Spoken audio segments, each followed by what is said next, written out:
Good evening, everyone. So, I am Taylor Bilaro from Batch 4. So, ang topic naman po natin today in September 18, naniniwala ka ba sa speaking in tongues? Yung topic po natin ngayon ni Pastor Russell. At today naman po i-discuss natin yung ibig sabihin po niyan.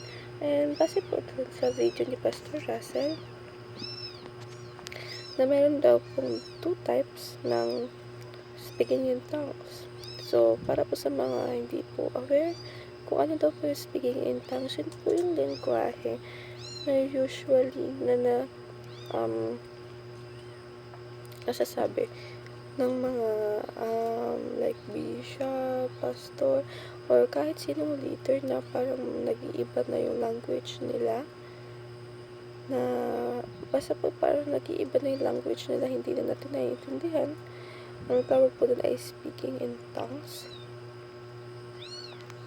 Sabi dito sa pag-aaral po ni Pastor Russell sa video niya na hindi po dapat, hindi po hinihikayat na gawin yun ng nakararami.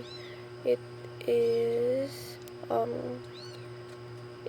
is much better if we were going to pray in our own language, in our preferred language, at talaga namang nakikita ng Panginoon yung sincerity and purity ng ating prayer para sa Kanya.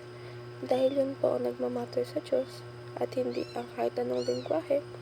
Mapa-English man yan, mapa-fluent ka man sa kahit anong lingwahe ng pagpipray mo, pero hindi po yun ang nagmamatter sa Lord. Dahil po ang nagmamatter sa ating Panginoong Diyos ay yung laman, yung detalye, at kung ano ba yung gusto nating ipag-pray para sa ating Panginoong Diyos. Kaya, sobrang importante na tayo bilang tao po, o bilang Kristiyano, na meron tayong nilalaan na oras para sa ating Panginoong Diyos upang ating makausap ang ating Lord.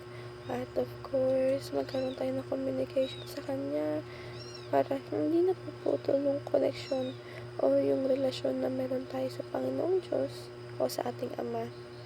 Kaya naman, hinihikayat ko po kayo na mag-pray palagi at magpasalamat sa ating Panginoong Diyos.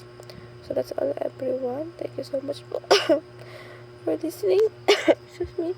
At have a great day ahead for tomorrow. Bye-bye for now.